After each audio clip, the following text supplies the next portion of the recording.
Hey guys, tonight we're stepping away from the sun-baked battlefields and dusty temples to wander through a different kind of landscape, the world of smoke and mirrors, of forged identities and breathtaking lies.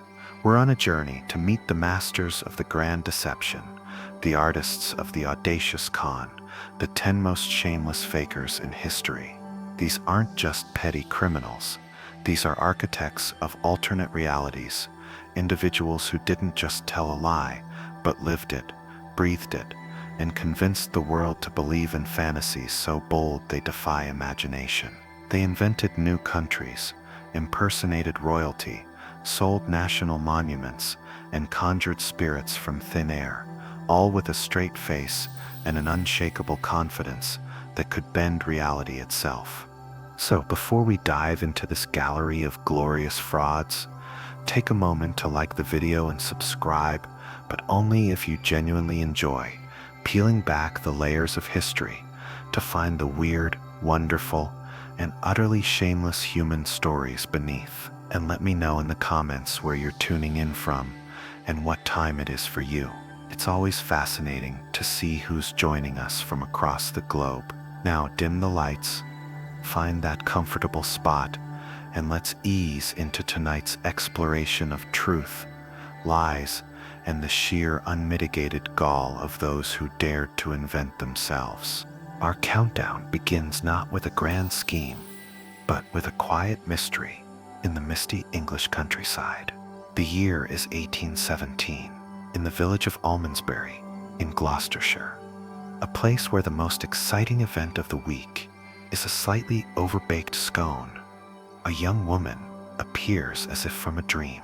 She is disoriented, beautiful, and dressed in clothes that look like they've been stolen from an oriental fairy tale. A flowing black dress, a strange turban wrapped around her head, and a shawl decorated with symbols no one in this quiet corner of England has ever seen. But the strangest thing about her isn't her attire, it's her voice.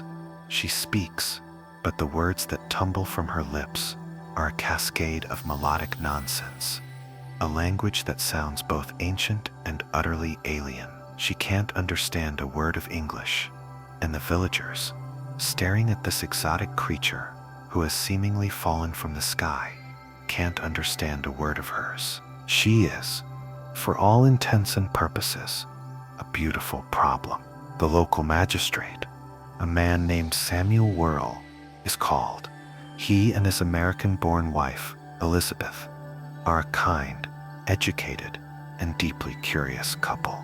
They take the strange woman into their home, offering her shelter from a world that has no category for her. And it is here, in the cozy confines of the Worrell estate, that the story begins to take shape.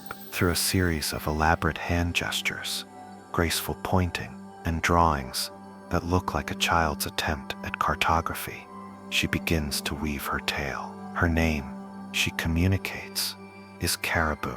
She is not just a lost traveler. She is a princess from a faraway island in the Indian Ocean, a place called Javasu. Her story is a blockbuster epic, delivered in pantomime. She was, she explains, abducted from her idyllic homeland by brutal pirates. She suffered terribly on their ship, before finally, in a desperate act of courage, she leaped into the churning waters of the Bristol Channel and swam to shore, washing up in their quiet English village. The Worrells are utterly captivated. This isn't just a lost girl. She's a survivor, a royal in exile, an unsolicited cultural exchange student from a land of spice and mystery. Her behavior only adds to the mystique. She is elegant, her posture perfect. She refuses to sleep in a bed, preferring the floor. She uses a bow and arrow with surprising skill, fences with a makeshift sword, and swims naked in the local lake, much to the shock and fascination of the locals. She prays to a god she calls Allah Ta'ala, performing strange rituals that involve climbing onto rooftops and covering her eyes. To the Worrells and their growing circle of intrigued guests, every peculiar habit is not a red flag, but another piece of evidence. this is exactly how a princess from a pirate-infested island would behave. Of course it is.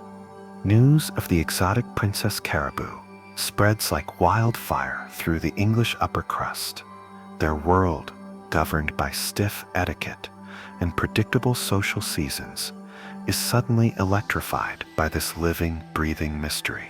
Lords, ladies, scholars, and scientists flock to the royal estate to get a glimpse of her.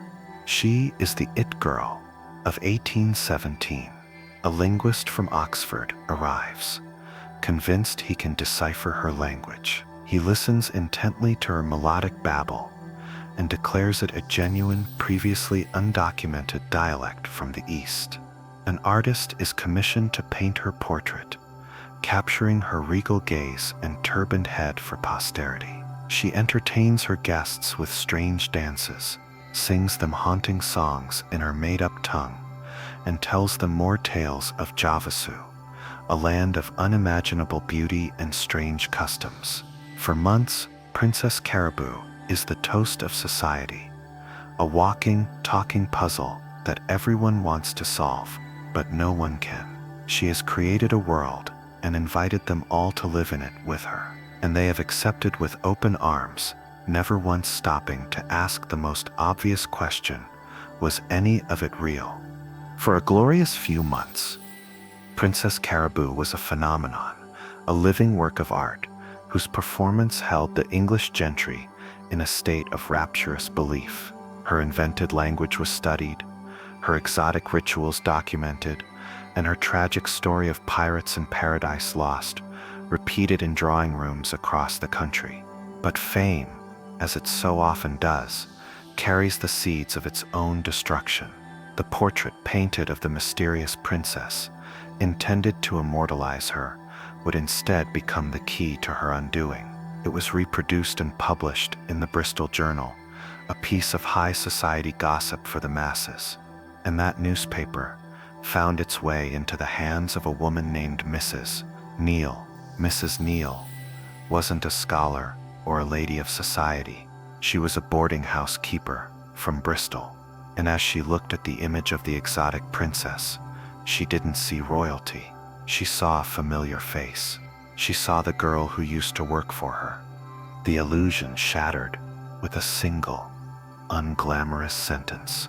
"Why, that's not a princess," she must have exclaimed. "That's Mary Baker from Witheridge in Devon." The world of Javasu, of pirates and gods named Ola Tola, evaporated in the cold light of reality. Neil traveled to the royal estate and confronted the princess, and there in front of her patrons, the scholars who had studied her language, and the family who had taken her in, Mary Baker's performance finally came to an end. The melodic foreign tongue was replaced by a plain working-class English accent. The story she told now was not of palaces and pirates, but of poverty and desperation. She was Mary Baker, the daughter of a village cobbler. She had been a servant in various houses, including Mrs. Neal's, but found the life of drudgery unbearable. She was a dreamer, a girl with a wild imagination trapped in a world with no room for it. So, she invented a new one. The exotic language was a mishmash of gibberish and Romany words she'd picked up. The strange rituals were things she'd seen in books or simply made up on the spot. She had created Princess Caribou, not out of malice, but out of a desperate desire to escape the suffocating reality of her own life. The great hoax was exposed. But what happened next was perhaps the most surprising part of the story. There was no great public outrage. There were no calls for her to be imprisoned. Instead, the public reaction was one of amused fascination. They weren't angry. They were impressed. In a society so rigid and class-bound, this simple country girl had managed to fool the best and brightest. She had held a mirror up to the upper class, and it reflected back their own gullibility, their thirst for the exotic, and their willingness to believe a fantastic story over a simple truth. Mary Baker wasn't a criminal. She was a performance artist, a century and a half before the term even existed. Her sham was so complete, so utterly convincing, that it felt more like a masterpiece than a crime. After a brief period of celebrity as the famous imposter, her story took another turn. She was sponsored to travel to America for a time, trying to capitalize on her fame. But eventually, the magic faded. She returned to England, married, had a daughter, and lived the rest of her life in relative obscurity, selling leeches to a Bristol hospital for a living. The princess was gone, and only Mary Baker, the cobbler's daughter, remained. She had spent a season living a dream, and in doing so had crafted one of the most charming and utterly shameless deceptions in history. If Mary Baker's deception was an imaginative stage play, our next fakers was a full-blown academic forgery, a lie so detailed and intellectually audacious that it fooled the greatest minds in Europe. We move now to the turn of the 18th century, to the coffee houses and salons of London, a city buzzing with the new ideas of the Enlightenment and a ravenous appetite for knowledge about the far corners of the globe. Into this world walks a man who is a living, breathing contradiction. He is fair-skinned, with blonde hair and blue eyes, looking every bit the Northern European. Yet, he claims to be a native of a distant, mysterious island in the east, an island known to Europeans as Formosa, modern-day Taiwan. He has shed his old identity and given himself a new, exotic-sounding name, George Salmanazar. He is, he declares, one of the first Formosans ever to reach Europe, and he is here to tell their story. And what a story it is. Salmanazar doesn't just have a backstory. He has an entire fabricated civilization at his fingertips. Over the coming months and years, he doesn't just tell people about Formosa, he invents it from the ground up. He creates a complete Formosan language with its own unique alphabet and grammar. He writes it down, teaches it to curious scholars, and can speak it fluently because, of course, he made it all up. He designs a calendar, outlines a complex religious system involving the worship of the sun, moon, and stars, and describes the nation's political structure, its customs, and its history. He is the original world builder, a one-man Tolkien, crafting a fantasy realm, except he's passing it off as anthropology. His homeland is a place straight out of a fever dream, perfectly tailored to the lurid imaginations of his European audience. Formosa, he explains with a scholarly air, is a land of incredible wealth, with gold-paved streets and magnificent architecture. But it is also a place of shocking brutality. The people, he claims, are cannibals. They routinely eat the flesh of their enemies, and more shockingly, of executed criminals. He describes in gruesome detail the annual religious ceremony where the hearts of 18,000 young boys are ripped out and burned as an offering to the gods. The people, he adds matter-of-factly, live on a diet of raw meat, roots, and spices, and sleep sitting upright in chairs. It's all utterly, fantastically absurd, and London society devours it. Why? Because Salmanazar isn't just selling a lie, he's selling a confirmation of their own prejudices.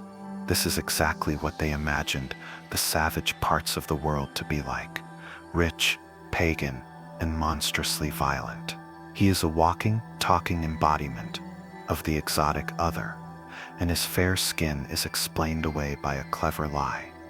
The Formosan upper class, he claims, live underground, away from the sun, which is why they are so pale. He plays his part to perfection. He eats his meat raw and heavily spiced, sticks to his bizarre customs, and speaks in his invented language to anyone who will listen. He becomes a sensation, not just a curiosity, but a respected intellectual figure.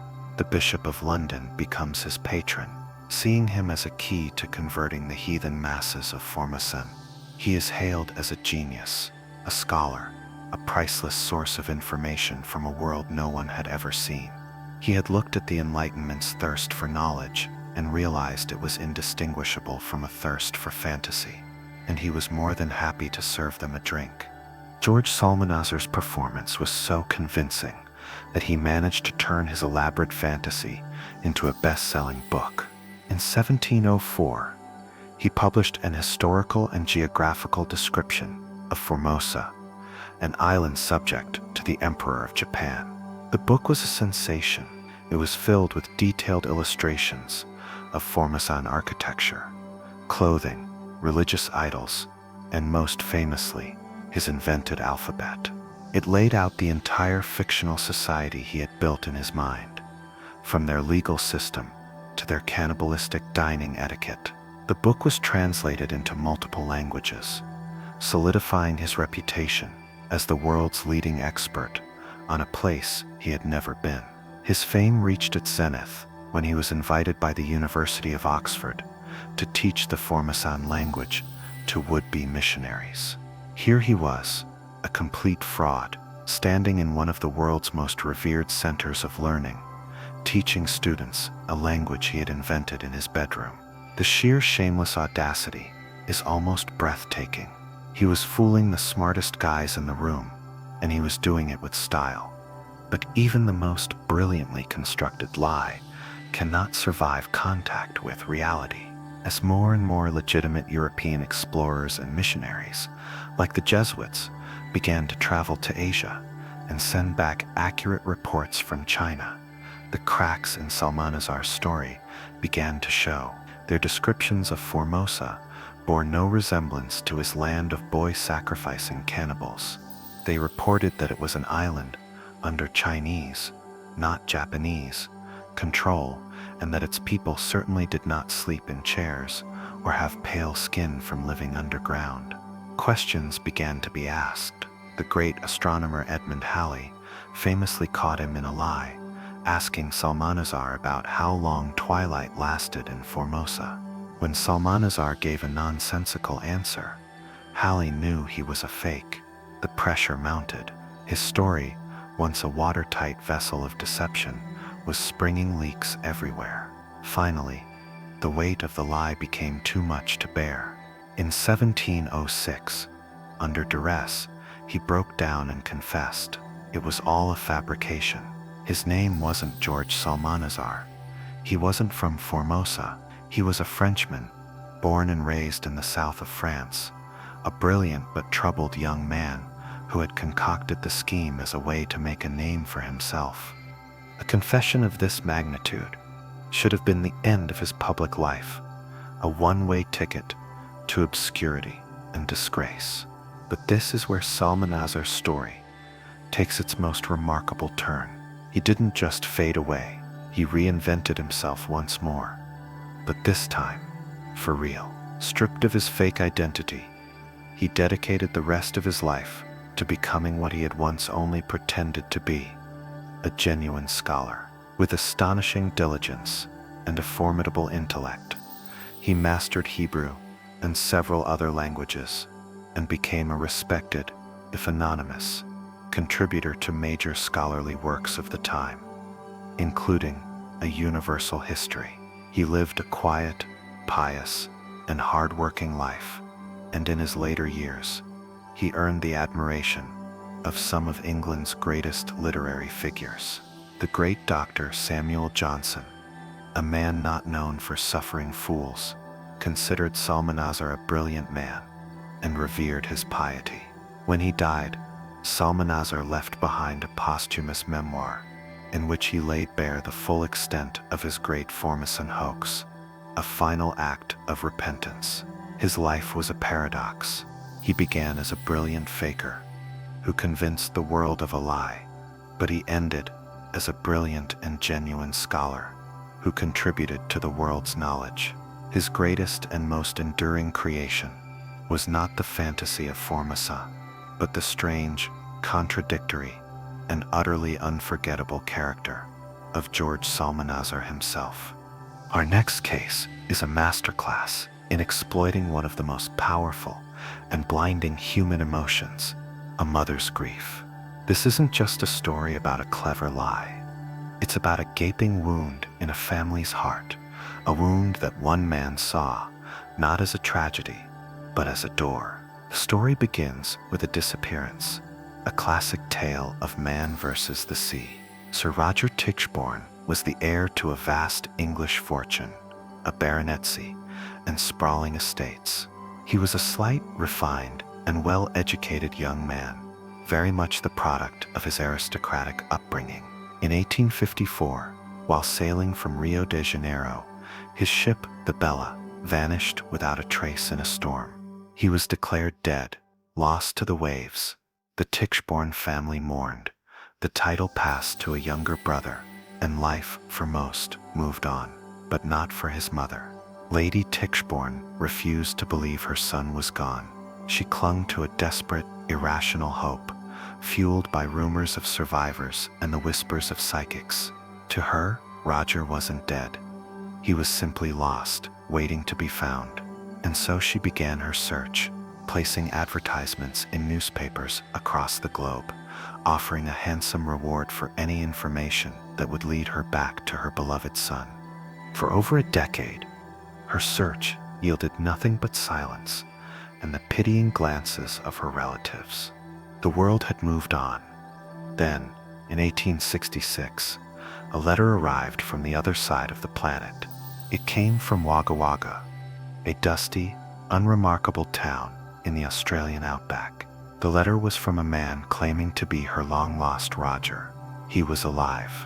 He had survived the shipwreck, he explained, and had been living in Australia under a different name. Lady Tichborne's prayers, it seemed, had been answered. She immediately sent for him, her heart overflowing with a joy that had been dormant for 12 long years. And so, the claimant sailed for England, ready to be reunited with his mother and reclaim his fortune. There was just one small problem. The man who arrived was not the man who had disappeared. The Roger Tichborne who had vanished was a slender, pale aristocrat who spoke fluent French. The man who arrived from Australia was something else entirely. He was enormous, weighing nearly 300 pounds. He was coarse, uneducated, with a thick, working-class accent. He knew no French. He didn't recognize family members. He couldn't remember key details of his own childhood. By all objective measures, he was clearly, obviously, and almost comically not Roger Tichborne. And yet, Lady Tichborne took one look at this overweight, crude stranger and declared, without a shadow of a doubt, "That is my son." Why?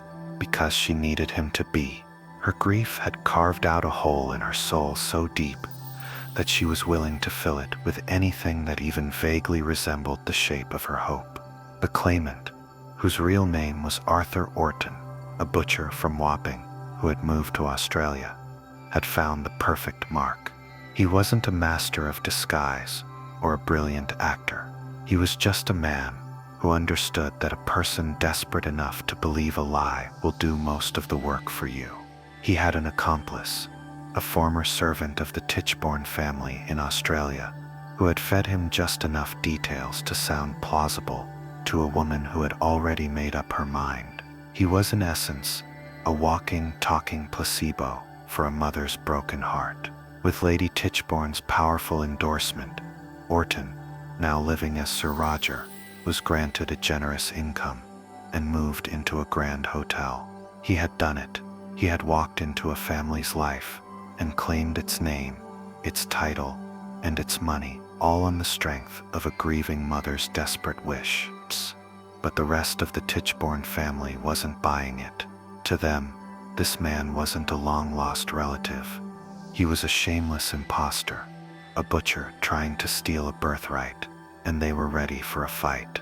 The stage was set for a showdown that would captivate and tear apart an entire nation.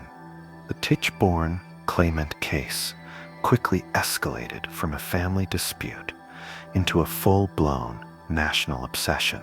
It was the celebrity trial of the 19th century, a high-stakes drama of identity, class, and inheritance that had everyone in Britain choosing a side. On one side stood the Tichborne family, the landed aristocracy, armed with evidence, logic, and a deep sense of outrage that this vulgar butcher was trying to infiltrate their ranks. On the other side stood the claimant, Arthur Orton, backed by the unshakable, if tragically misguided, faith of Lady Tichborne and, surprisingly, a huge portion of the British public. The case tapped into a deep vein of class resentment. To tens of thousands of working-class people, the claimant wasn't a fraud. He was one of them, a simple man being denied his rightful inheritance by a cabal of snobbish elites. He became a folk hero, the Tichborne claimant, his face appearing on memorabilia, his story sung in popular ballads. Rallies were held in his honor. A massive public fund was raised for his legal fees. He was their David against the Goliath of the establishment. The first of two monumental trials began in 1871. It was a civil case brought by the claimant to have his identity and inheritance rights legally recognized. It was a spectacle. For months, the court listened to a parade of witnesses, Orton's supporters, mostly former servants and acquaintances, swore they recognized him. Lady Tichborne, before her death a few years prior, had remained his staunchest defender, but the evidence against him was mountainous. He was cross-examined for weeks, and his ignorance of Roger Tichborne's life was laid bare for all to see. He didn't know the name of his own mother's mother. He couldn't identify family portraits. He claimed Roger had been a student at a school he never attended. He was asked to translate a simple phrase from a letter Roger had written in French, and he couldn't. The prosecution brought in witnesses from Australia and Wapping who positively identified him as Arthur Orton, the butcher. The physical evidence was just as damning. Roger had tattoos that Orton didn't have. Orton had signs of a working-class life, while Roger had been a gentleman. The case became a farce, yet his supporters refused to abandon him. They saw every contradiction, not as a lie, but as proof of a conspiracy. The trial dragged on for an astonishing 102 days before the jury, having heard enough, declared they needed no more evidence. The claimant's case collapsed, but it wasn't over. His audacious attempt to defraud the family led to his immediate arrest and a second trial, this time for perjury. This trial was even longer, a legal marathon that lasted 188 days and became one of the longest in English history. The evidence was presented all over again, solidifying the case against him. Finally, the verdict came. Arthur Orton was found guilty. The judge delivered a scathing summary, calling his claim a monstrous and audacious fraud.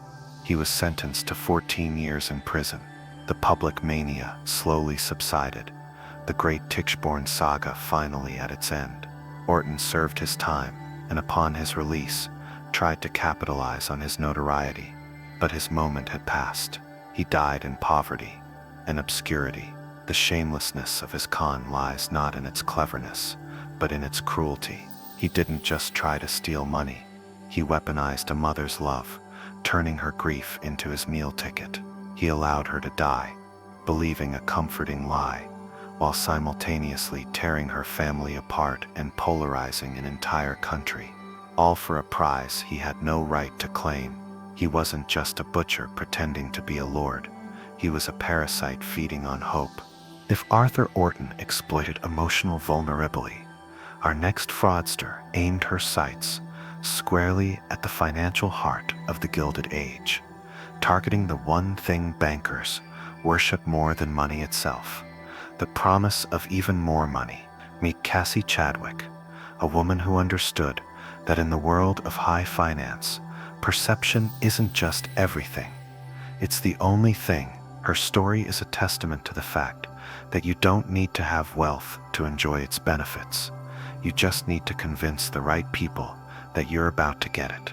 Cassie's real name was Elizabeth Bigley, and she had a long and colorful history of petty fraud and forgery before she arrived in Cleveland, Ohio in the 1890s.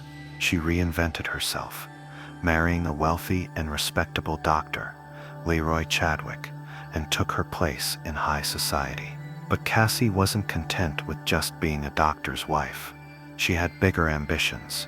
She wanted to be a financial queen, and she had a plan so simple, so audacious, it was practically foolproof.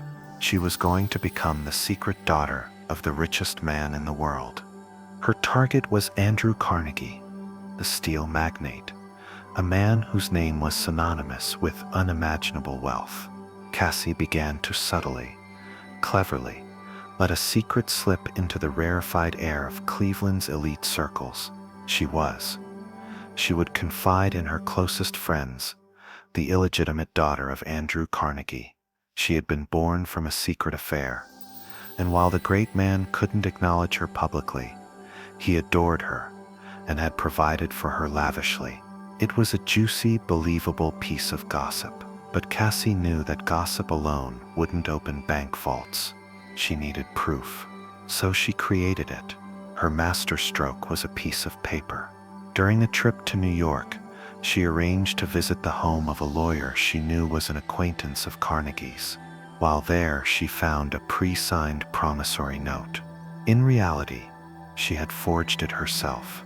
It was a simple note, signed with a flourish by Andrew Carnegie, promising to pay his dear daughter, Cassie Chadwick, several $1 million. The amounts varied in her telling, sometimes $2 million, sometimes $7 million. It didn't matter. The number was big enough to be breathtaking. And here is the genius of her scam. She never tried to cash the note. Cashing it would have exposed the forgery instantly. Instead, she used it as a holy relic. She would visit bankers seeking a loan. When they asked for collateral, she would reluctantly, as if sharing a deep family secret, pull out the promissory note. She would let them look at it, marvel at the famous signature, at the staggering sum. She wasn't just offering collateral, she was offering them a glimpse into a secret world of power and wealth. She was letting them in on the ground floor. The bankers, men who considered themselves shrewd judges of character and risk, were completely taken in. Their logic went something like this. Here is the secret daughter of Andrew Carnegie. She has a note proving he will give her millions. If we give her a loan now, we will not only get our money back with interest, but we will be in the good graces of the most powerful industrialist on the planet. Lending to Cassie wasn't a risk. It was an investment in their future relationship with Carnegie himself. It was a no-brainer. The doors to the vault swung wide open. With her forged promissory note, as her golden key, Cassie Chadwick went on a spending spree that would make royalty blush. The loans started pouring in. 100,000 from one bank, 200,000 from another. She didn't just borrow money, she inhaled it. Within a few short years, she had accumulated loans totaling somewhere between $1 and $2 million, the equivalent of tens of millions in today's money. She used this river of cash to fund a lifestyle of pure, unadulterated fantasy. She bought diamond necklaces by the handful, owned multiple homes filled with opulent furniture, and had a wardrobe so vast it was rumored to contain hundreds of pairs of shoes and dozens of sealskin coats. She was famous for her lavish parties and her seemingly endless generosity, giving extravagant gifts to her friends. She became known as the Queen of Ohio, a financial titan in her own right, all built on a foundation of pure fiction. For 8 glorious years, she lived this dream. The bankers, far from being suspicious, competed with each other for her business. They saw her as a blue-chip client, a direct line to the Carnegie fortune. Whenever one loan came due, she would simply go to another bank, show them the magical promissory note, and secure an even bigger loan to pay off the first one, with plenty left over for a new string of pearls. It was, in essence, a one-woman Ponzi scheme, with Andrew Carnegie's forged signature as the bait. But no financial fantasy can last forever. The bubble finally burst in 1904. A Boston banker, who had lent her a massive sum, grew impatient and sued her. The lawsuit brought her finances under public scrutiny. The stories of the secret daughter and the promissory notes finally reached the ears of the one man who could end the charade. Andrew Carnegie was tracked down and asked about his long-lost illegitimate daughter. His response was simple and unequivocal. He had never heard of Cassie Chadwick in his life. The signature was a forgery. The secret was a lie. The collapse was immediate and catastrophic. The Queen of Ohio was revealed to be a common con artist. The banks that had so eagerly lent her money were left with millions in bad debt, and several of them were forced into bankruptcy.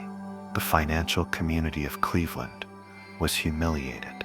Cassie was arrested, and her trial was a national sensation, exposing the greed and gullibility of the men she had so easily duped. She was found guilty on multiple counts of conspiracy and forgery and sentenced to 10 years in prison. She died there just a few years later, her health broken. Cassie Chadwick's shamelessness wasn't just in the lies she told, but in her profound understanding of the psychology of greed. She knew that to powerful men, the allure of being on the inside, of sharing a secret with the even more powerful, was a drug they couldn't resist. She didn't sell them a financial product. She sold them a fantasy of their own importance, and for that they paid millions. From the Gilded Age's queen of collateral, we leap forward into the Jet Age to a story so slick, so filled with charm and adventure, it became a Hollywood blockbuster. Our next faker isn't a brooding mastermind or a social climber. He's a kid, a brilliant, charismatic, and profoundly rootless teenager who turned the entire world into his personal playground. This is the story of Frank Abagnale Jr., the original prodigal son of the con, a boy who realized that in the bustling, anonymous world of the 1960s, a confident smile and a well-tailored uniform could get you just about anything you wanted. His journey begins, as so many teenage stories do, with the shattering of his family. When his parents divorced, the 16-year-old Frank couldn't handle it. He ran away from home, armed with little more than a checkbook from his father and a restless, inventive mind. And it's with that checkbook that his career in crime begins. He starts small, kiting checks, writing them for more than his account balance, a simple trick that quickly escalates. He realizes that the appearance of legitimacy is everything, so he starts altering the checks, using his budding skills in graphic design to make them look more official. But he quickly learns that being Frank Abagnale Runaway is a dead end. To truly cash in, he needs to be someone else, someone important, someone no one would ever question. And one day, walking down a New York street, he sees them, Pan Am pilots, striding through the city with an aura of effortless authority, their crisp uniforms turning heads, stewardesses smiling at them. That, he thinks, is who I want to be. Not a pilot, of course. He doesn't know the first thing about flying a plane. He just wants the uniform. It's the ultimate key card, a pass that opens every door, so he cons his way into getting one. He calls Pan Am's purchasing department, claims he's a pilot who lost his uniform, and gets a brand new one sent to him. He then forges a pilot's license and an employee ID, and just like that, Frank Abagnale, teenager, ceases to exist. In his place stands Frank Williams, co-pilot, Pan American World Airways. The transformation is instantaneous and total. The uniform works like a magic cloak. Suddenly, he is no longer a scared kid. He is a figure of respect and authority. He learns the lingo, the cool, professional jargon of the skies. He discovers he can deadhead, hitch free rides in the cockpit of any airline's flights, claiming he needs to get to his next assignment. And so begins the most glamorous phase of his criminal career. For the next 2 years, from the age of 16 to 18, he lives the life of a jet-setting pilot without ever touching the controls. He flies over 1 million miles for free. He visits 26 countries. He stays in the best hotels, eats at the finest restaurants, and cashes millions of dollars in fraudulent Pan Am payroll checks all across the world. No one ever suspects him. Why would they? He looks the part. He acts the part. And the confidence he exudes is so absolute, it becomes its own form of proof. But being a pilot isn't enough for his restless imagination. He decides to try on other lives, like a kid in a costume shop. While laying low in Georgia, he temporarily becomes a doctor. He forges a medical degree from Harvard, moves into an apartment complex, and when his neighbors learn he's a doctor, he's offered a job supervising resident interns at a local hospital. He becomes Dr. Frank Connors, and for nearly a year, he manages to fake his way through the job, letting the interns handle any actual medical emergencies.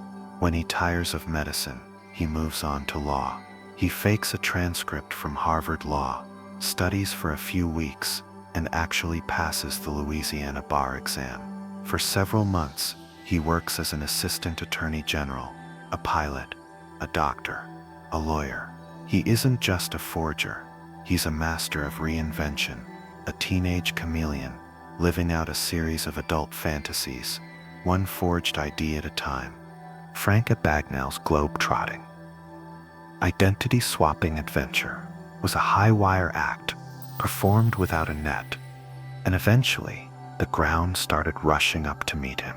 While he was busy living out his fantasies, the very real consequences of his actions were catching up. The millions of dollars in bad checks he had cashed all over the world hadn't gone unnoticed. He had become one of the most wanted fugitives on the FBI's list, and he had a personal nemesis, a dedicated FBI agent named Carl Honrady, a composite character in the film, but based on real agents, who was slowly, painstakingly piecing together the puzzle of this ghost-like forger. The chase was on, a multi-year, international game of cat and mouse. Abagnale was always one step ahead, using his charm and quick thinking to slip through traps and escape custody. But his luck couldn't last forever. In 1969, at the age of 21, he was finally arrested in France. His grand adventure was over. He served time in brutal prisons in France and Sweden before being extradited back to the United States to face a hefty sentence. He was the boy who had fooled the world, and now the world was going to make him pay. But this is where the story takes its final, most improbable twist, a turn that elevates his tale from a simple crime spree into a legend of redemption. After serving only a few years of his U.S. sentence, the federal government came to him with an offer he couldn't refuse. They had a problem.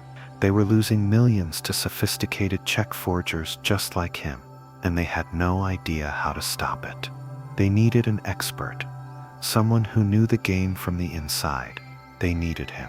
Frank Abagnale Jr., the teenage con artist, was released from prison on the condition that he would work for free as a consultant for the FBI. The poacher had officially been hired as the gamekeeper. It was the ultimate validation of his bizarre genius. His crimes, once the source of his downfall, had become his greatest asset. He went on to have a long and incredibly successful career as one of the world's most respected authorities on fraud prevention and secure documents. He founded his own company, worked with hundreds of financial institutions and corporations, and repaid every single dollar he had ever stolen. He had finally found a way to use his incredible talents for good. The shamelessness of Frank Abagnale's story lies in its sheer, unadulterated joy. He wasn't a monster driven by greed or a sociopath seeking to destroy lives. He was a brilliant, lonely kid who turned crime into a grand performance, an exhilarating adventure. He lived out the fantasies most people only dream of, and in the end, managed to turn his years as a shameless faker into a lifetime as a legitimate and respected expert. He didn't just escape his past, he sold it back to the very people who had once chased him, and that may have been his greatest con of all. We journey now from the slick, sunlit world of jet-setters and forged checks to a place much darker and quieter. A small, drafty farmhouse in upstate New York, in the dead of winter. It is here, in 1848, that our next deception begins. Not with a grand scheme or a forged document, but with a simple, mysterious sound, a rapping, a series of knocks that seem to come from nowhere and everywhere at once. This is the story of the Fox sisters, two young girls whose childish prank would accidentally ignite a worldwide religious movement. A movement built on the simple, powerful, and utterly fraudulent promise of communication with the dead. The protagonists are Catherine, known as Kate, and Margareta, or Maggie Fox, aged 11 and 14 respectively. They lived with their parents in a small rented house in Hydesville, a place that was, by all accounts, completely unremarkable until the knocking started. In March of 1848, the family began to be plagued by strange sounds, raps, bumps, and thuds that echoed through the house at night. At first, they were dismissed as mice or the settling of old wood, but the sounds grew more insistent, more intelligent. One evening, little Kate decided to play a game, Mr. Splitfoot. She called out to the invisible noisemaker, using a childish name for the devil. "Do as I do." She clapped her hands twice. From the walls came two distinct raps in reply. A chilling, thrilling connection had been made. The family was terrified and fascinated. Over the next few days, with the help of their mother, the girls worked out a system of communication. One rap for no, two for yes. They could ask the spirit questions. Who are you? Are you a ghost? Were you murdered? Rap, rap, yes. Through this crude but effective code, the spirit told its story. It was the ghost of a peddler who had been murdered in that very house years before, his body buried in the cellar. The news of the rapping spirit of Hydesville spread through the community like a contagion. Neighbors flocked to the tiny farmhouse to witness the miracle for themselves.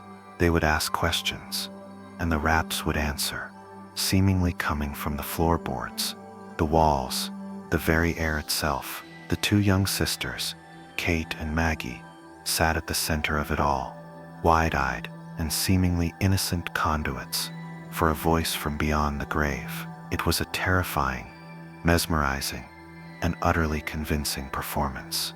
What no one in that crowded, candlelit room knew was that the voice from beyond the grave was coming from a place much closer. It was coming from the girls' own bodies.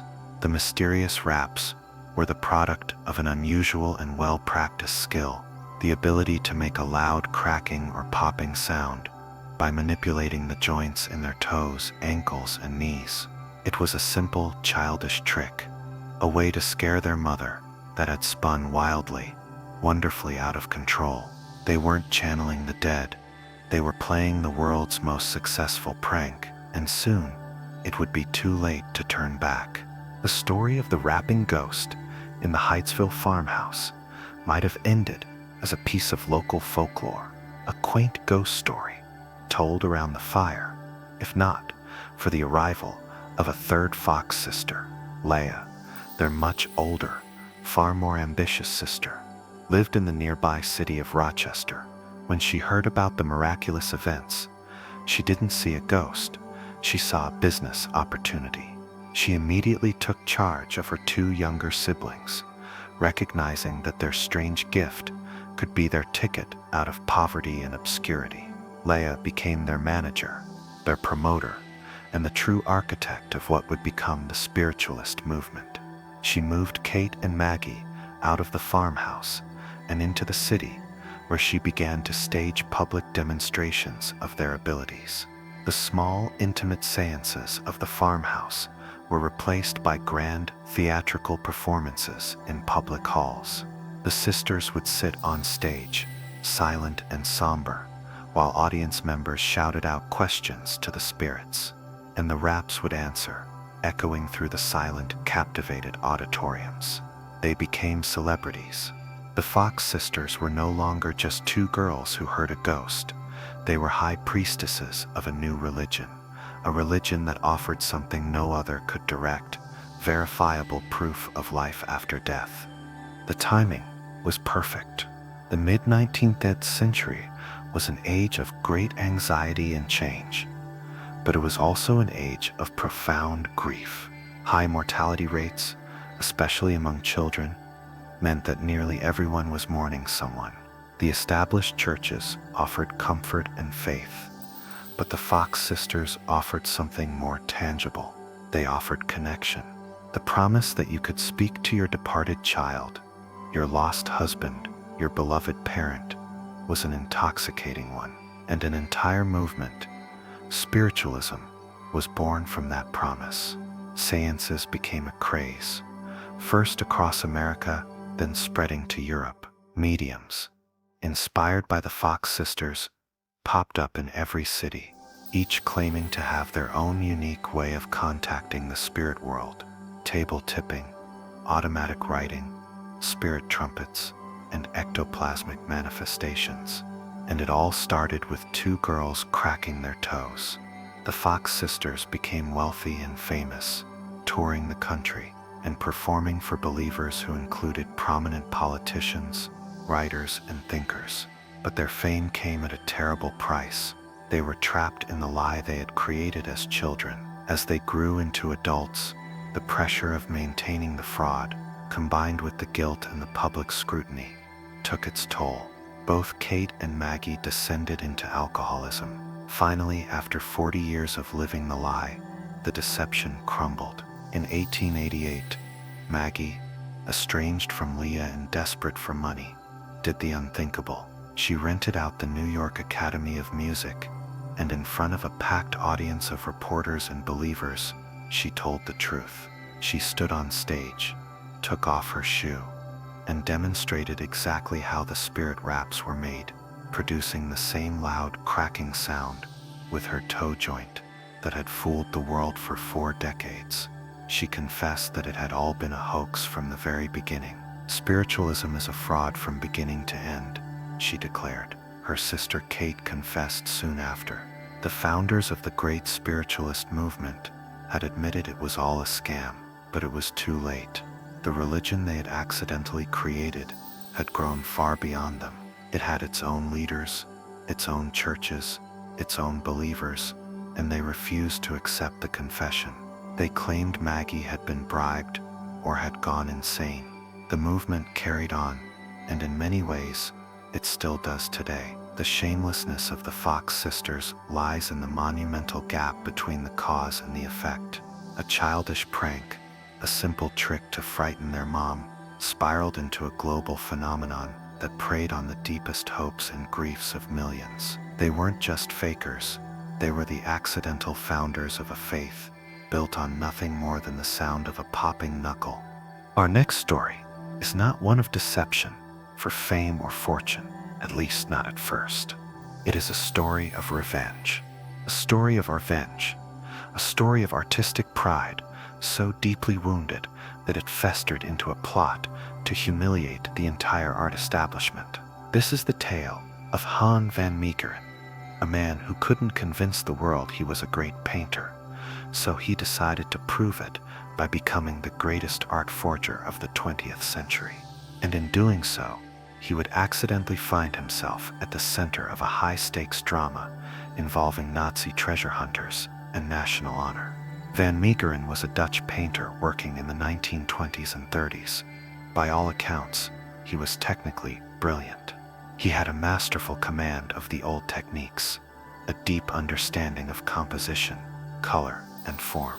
But his style was out of step with the times.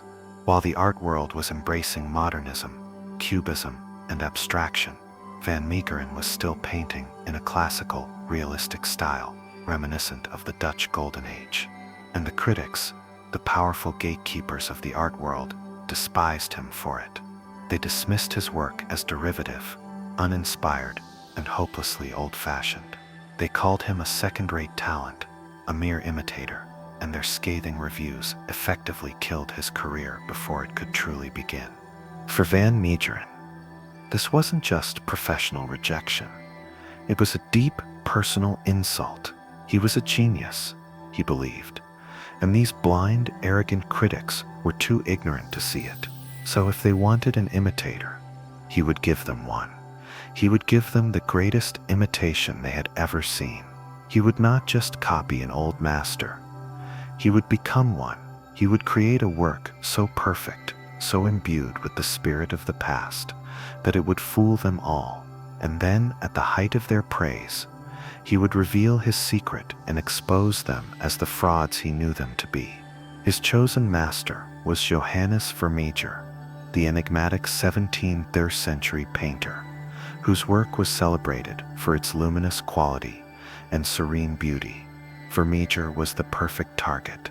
Only a few dozen of his paintings were known to exist, and scholars constantly debated the possibility of lost works from an early religious period of his career. It was a gap in the historical record, a gap just wide enough for Van Meegeren to slip through. He dedicated himself to his vengeful craft with the obsessive precision of a mad scientist. This wasn't just about painting a pretty picture. It was about creating a perfect historical artifact. He spent years experimenting. He found genuine 17th century canvases, scraping off the original paintings to reuse the aged fabric. He learned to grind his own pigments, using the same materials Vermeer would have used, like lapis lazuli for his blues.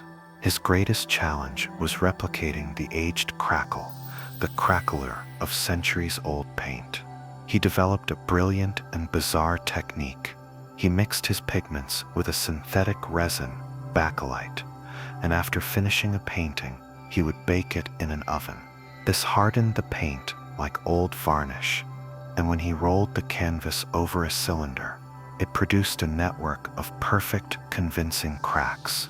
To complete the illusion, he would wash the painting in India ink to simulate the accumulated grime of 300 years. It was a painstaking alchemical process, a work of art in itself. Finally, in 1937, he was ready. He unveiled his masterpiece, The Supper at Emmaus, a previously unknown religious work by Johannes Vermeer. The art world was about to be put to the test. The unveiling of The Supper at Emmaus was more than a success. It was a triumph, a moment that exceeded even Van Meegeren's wildest dreams of revenge. He presented the painting to Dr.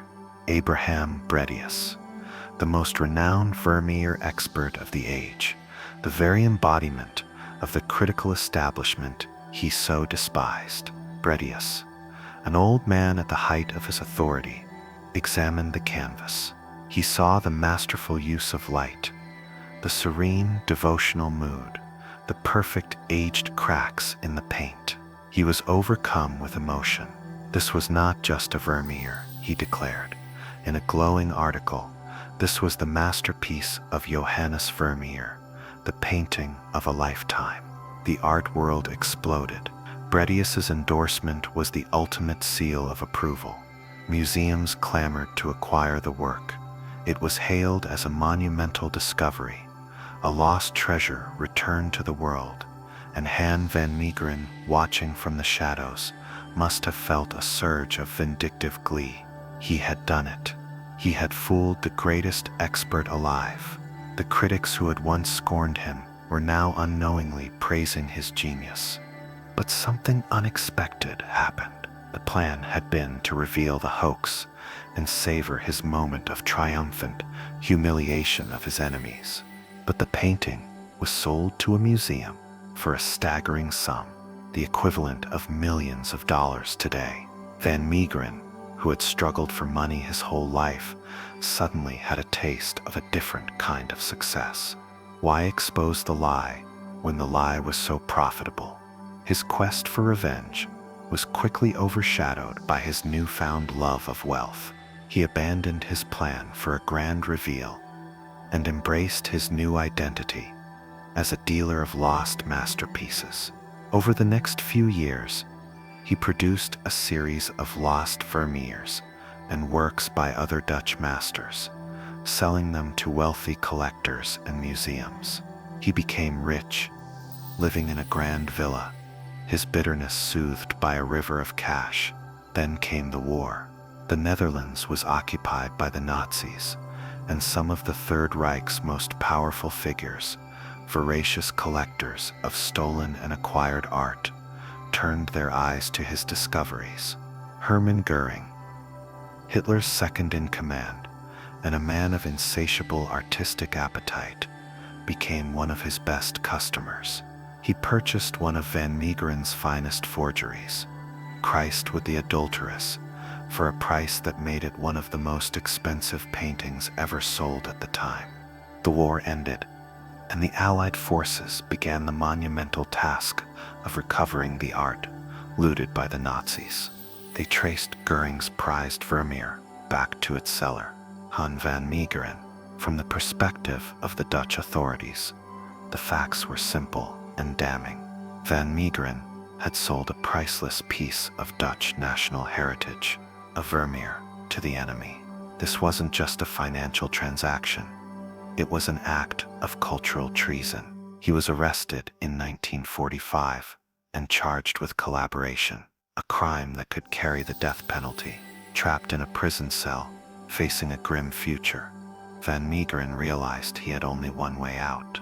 He had to tell the truth, a truth so unbelievable, it sounded like a desperate fantasy. He looked at his interrogators and said, "The painting you found in Goering's collection is not a Vermeer." He paused, letting the weight of his next words sink in. "I painted it myself." The authorities laughed. It was the desperate plea of a cornered traitor, but Van Meegeren insisted. To prove his innocence of treason, he had to confess to a lesser crime, forgery. The trial that followed was a sensation. To prove his outlandish claim, he offered to paint another Vermeer right there, under the court's supervision. In a courtroom turned studio, watched by guards and journalists, the master forger went to work one last time. He produced another brilliant Vermeer-style painting, and in doing so, he saved his own life. The charge of collaboration was dropped. He was convicted of the lesser charge of forgery and sentenced to a short prison term he never served. He died of a heart attack before his sentence began. In a final glorious irony, Han van Meegeren, the man who began his career as a spurned artist, ended it as a national hero. The clever Dutchman, who had swindled Hermann Goering with a fake, his revenge was complete, just not in the way he had ever imagined.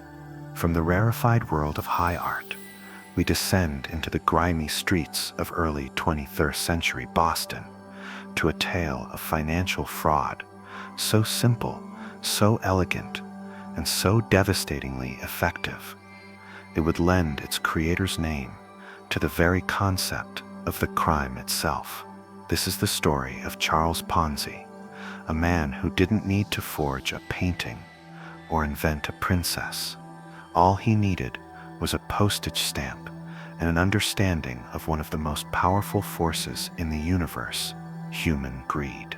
Ponzi was a small-time Italian immigrant with big dreams and a history of petty scams. He arrived in America with almost no money, but a surplus of charm and ambition. For years, he drifted between jobs, his schemes never quite panning out. Then, in 1919, he stumbled upon an idea that felt like a key turning in a lock. He received a letter from a company in Spain that included an international reply coupon (IRC). This was a coupon that could be purchased in one country and exchanged for postage stamps in another, a simple way to prepay for return postage. But Ponzi noticed something interesting. Due to the wild fluctuations in currency values after World War I, an IRC purchased cheaply in a country with a weak currency, like Italy, could be exchanged for stamps of a much higher value in a country with a strong currency, like the United States. He had discovered an arbitrage opportunity. In theory, you could buy coupons in Europe, ship them to the US, redeem them for stamps, sell the stamps, and make a massive profit. This was the legitimate, if logistically complex, seed of his idea. But Ponzi wasn't interested in the tedious business of actually trading coupons. He was interested in the story. The IRC scheme was the perfect bait. It sounded complex, international, and just plausible enough to be believable. He opened a business in Boston, the Securities Exchange Company, and began to solicit investors. And he made them a promise that should have sent every single one of them running for the hills.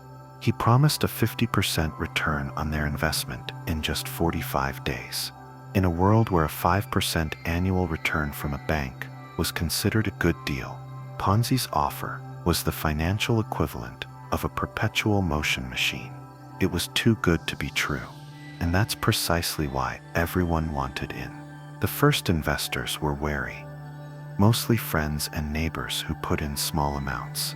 Ponzi took their money, and 45 days later, he paid them back their principal plus the full 50% profit, just as he had promised. These early investors, flush with cash and disbelief, became his walking, talking advertisements. They told their friends, their families, their co-workers about the financial wizard of Boston who had found a foolproof way to make money, and the floodgates opened. The story of Ponzi's incredible returns spread like a fever through the working-class neighborhoods of Boston. Policemen, factory workers, seamstresses, people who had never invested a dollar in their lives, lined up for blocks outside his office, clutching their life savings in their hands. They emptied their bank accounts, mortgaged their homes, and begged him to take their money. The brilliance of Ponzi's scheme was its utter simplicity. He wasn't actually investing in anything. He wasn't buying a single international reply coupon. He was just using the money from new investors to pay off the old ones. A man invests $1,000. A month later, 2 more people invest $1,000 each. Ponzi takes $1,500 from the new money and pays back the first investor, pocketing the rest. As long as new money was flowing in faster than old money was flowing out, the illusion of profitability could be maintained. It was a financial house of cards, built on nothing but momentum and faith. At the height of his scheme, in the summer of 1920, Charles Ponzi was a king. Money was pouring into his office at a rate of $1 million a week. He was a millionaire many times over, a living embodiment of the American dream. He bought a lavish mansion, a custom-built limousine, and wore diamond stick pins. He was hailed in the press as a financial genius, a hero of the common man who was beating the Wall Street elites at their own game. He even bought a controlling interest in a local bank, further cementing his image of legitimacy. He was for a few glorious months the most trusted man in Boston. But a machine that requires perpetual motion will always eventually break down. The first signs of trouble came from a financial journalist who began to ask some inconveniently logical questions. He calculated that for Ponzi's investment scheme to be real, there would need to be over 160 million international reply coupons in circulation. The actual number was closer to 27,000. It was a mathematical impossibility. The journalist's articles published in the Boston Post, pricked the bubble of belief.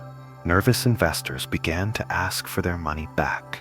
At first, Ponzi was able to pay them, maintaining a cool and confident demeanor. But soon the trickle of withdrawals turned into a flood. The line outside his office was no longer of people trying to get in, but of people trying to get out.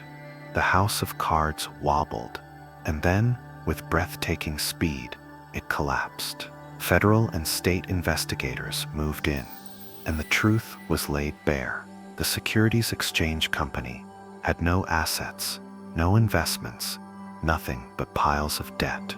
Ponzi was arrested. The financial wizard was revealed to be a simple, elegant fraud.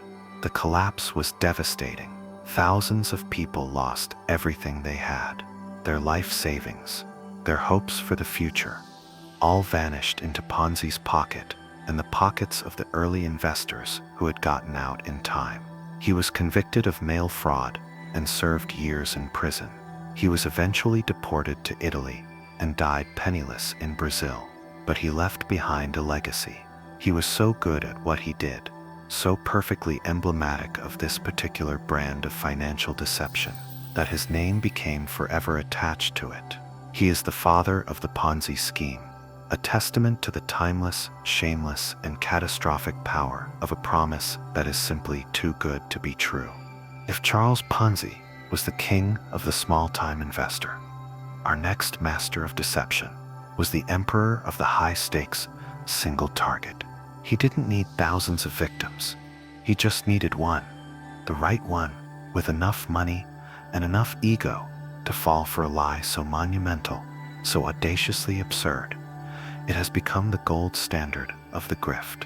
This is the story of Victor Lustig, the man who sold the Eiffel Tower. Lustig was not your average street corner swindler. He was a product of the old Austro-Hungarian Empire, a man who oozed sophistication from every pore. He was impeccably dressed, fluent in multiple languages, and carried himself with the languid, confident air of an aristocrat. He was a count, he would tell people, and they believed him because he looked and acted more like a count than most actual counts did. For years he operated on the transatlantic ocean liners, the floating palaces that ferried the rich between Europe and America, perfecting his craft, fleecing wealthy passengers in elaborate card games and fake investment schemes. But by 1925, he was in Paris, and he was looking for a score, a masterpiece that would cement his legacy.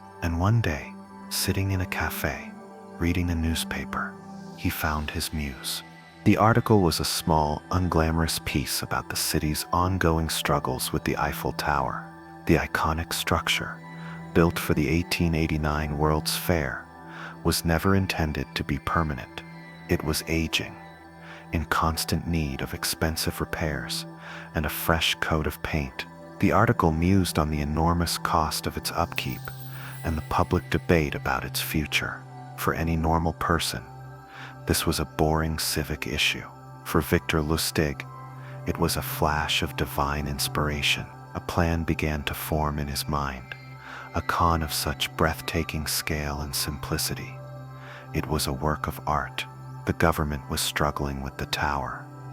Therefore, it was perfectly logical that they might consider the most cost-effective solution, tearing it down and selling it for scrap. It was a lie rooted in a kernel of truth, the most effective kind. He got to work immediately. He forged a set of official-looking government documents, complete with embossed seals and elegant ribbons. He cast himself in the leading role. Deputy Director General of the Ministère de Poste et Télégraphes, the government ministry he correctly guessed, had oversight of the tower.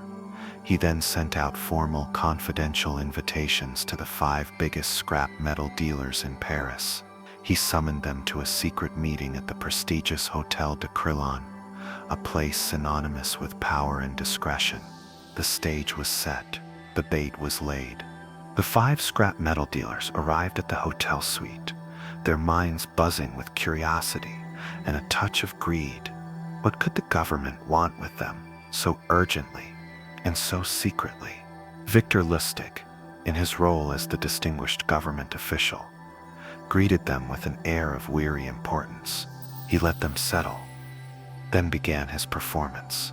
He spoke of the overwhelming financial burden of the Eiffel Tower. He lamented its structural problems, its unpopularity with many Parisians who still considered it an eyesore. And then he dropped the bombshell.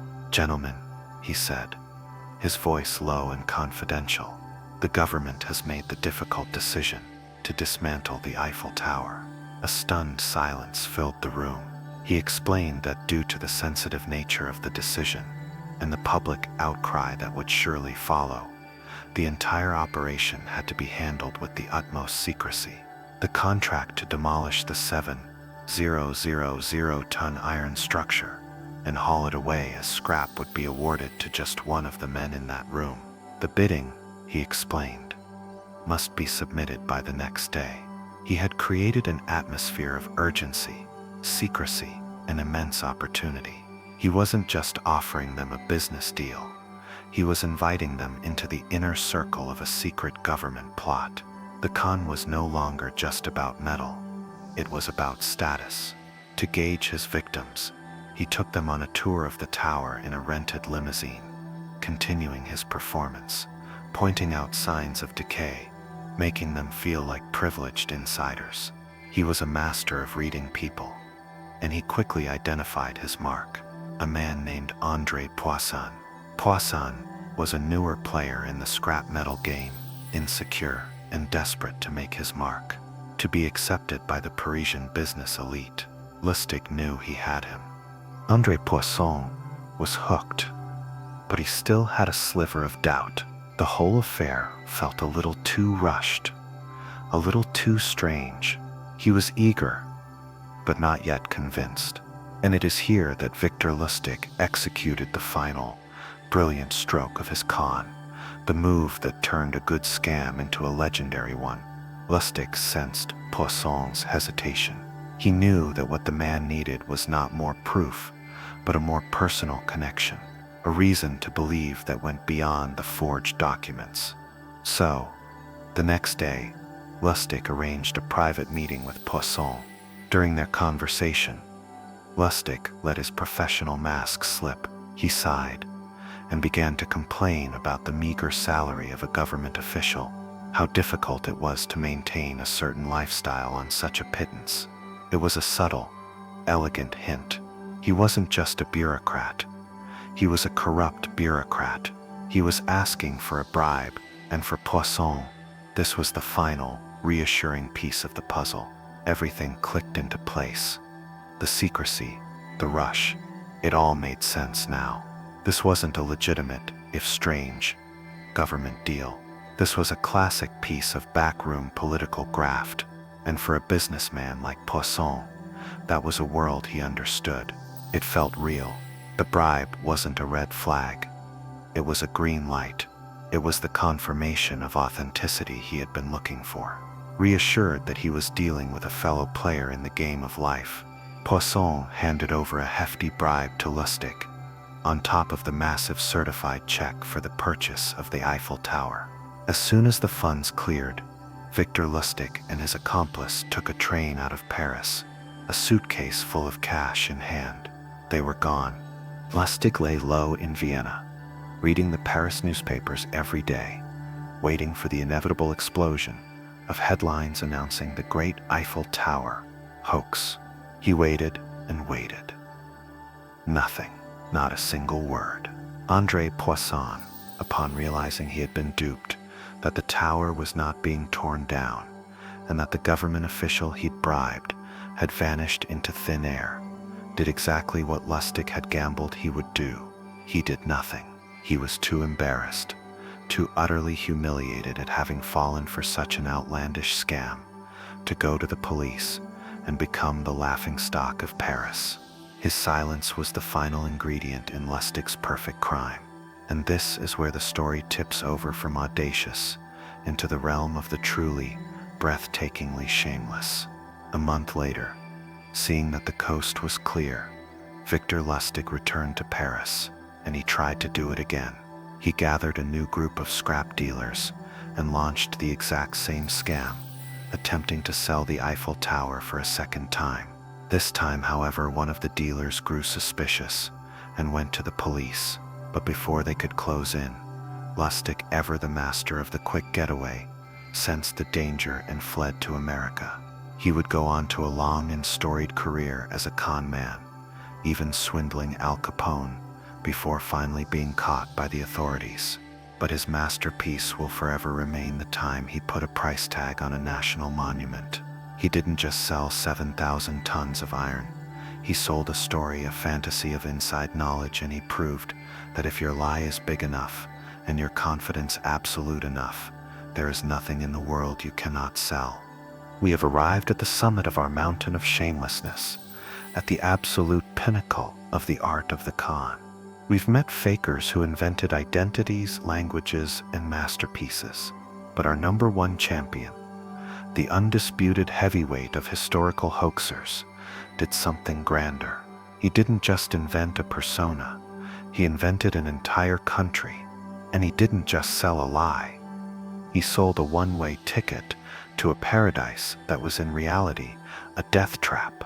Meet Gregor McGregor, the man whose audacity knew no bounds, whose fantasy cost hundreds of people their fortunes, and many their lives. McGregor was a Scottish soldier and adventurer, with a flair for the dramatic and a lineage that was, to put it mildly, creatively embellished.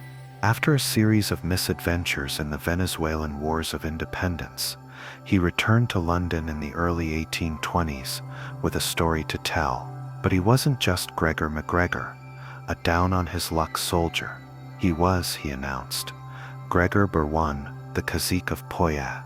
Cazique was a native term for a prince or chief, and Poya, he explained, was a lush, fertile, and completely undiscovered country on the coast of Honduras, a place he had been granted sovereignty over by the native king of the Mosquito Coast. And what a country it was!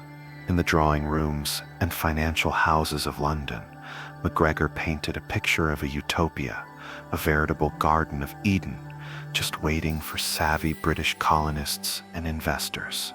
Poyes, he described, was a land of unbelievable natural resources. The soil was so fertile, you could harvest 3 maize crops a year. The rivers were filled with nuggets of pure gold. The forests were packed with valuable timber. It wasn't some wild jungle. It was a civilized and developed nation. He spoke of its bustling capital, St. Joseph, with its paved streets, its grand opera house, its domed parliament building, and its elegant cathedral. The native population, he assured everyone, was friendly, Anglophilic, and eager to welcome European settlers. To back up his claims, he produced a dizzying array of evidence. He published a 350-page guidebook to Poyes, complete with detailed descriptions of its geography, climate, and commercial potential.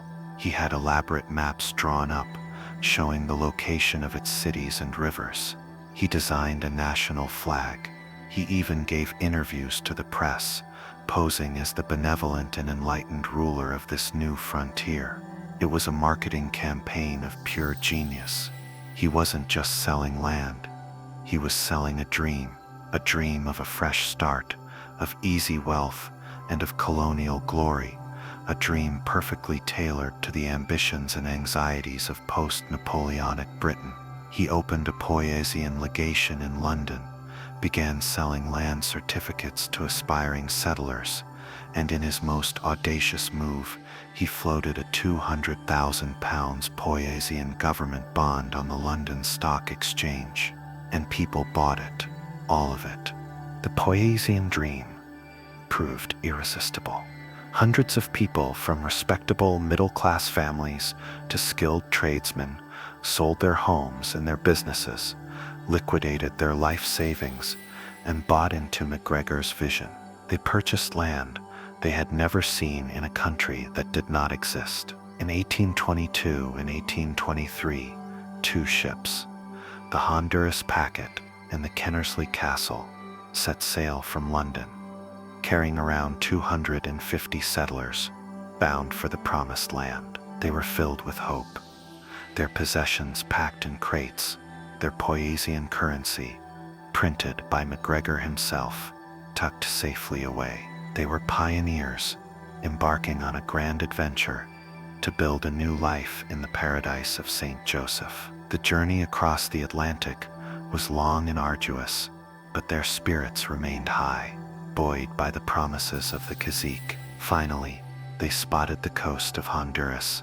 They had arrived. As the ships anchored and the first boats rowed ashore, the settlers looked for the bustling port, the paved streets, the elegant opera house. They found nothing. There was no St. Joseph. There was no capital city. There were no friendly natives waiting to greet them.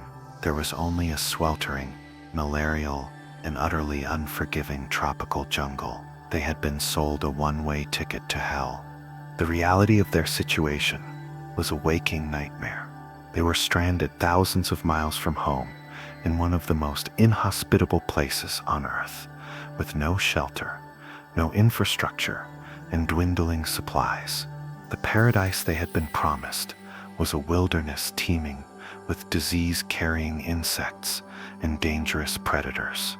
They tried to build crude shelters, but the tropical rains were relentless.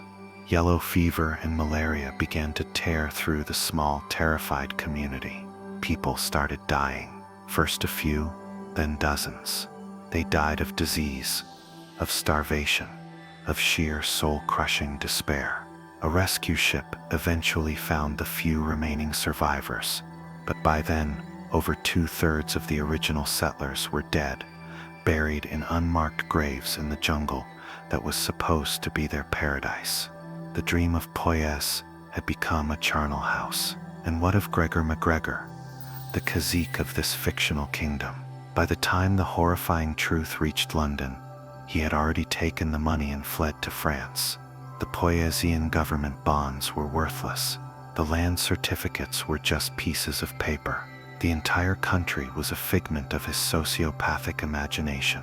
The news of the disaster caused a scandal, but MacGregor, the master of reinvention, managed to escape any serious consequences. The most astonishing, the most chilling, the most utterly shameless part of his story is this: he tried it again. He attempted to launch the Poyes scheme in France, gathering a new wave of hopeful settlers before the authorities finally stopped him.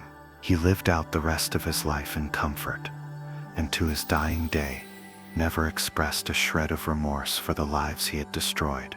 He didn't just tell a lie, he created a national tragedy.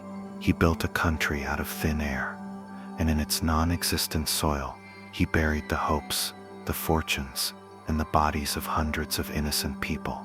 And that is why he stands alone, the undisputed champion of shameless fakers. So, as our journey through this gallery of grand deceptions comes to a close, from the charming princess of a non-existent island to the monstrous prince of a deadly one, we're left with a sense of wonder at the sheer power of a well-told lie.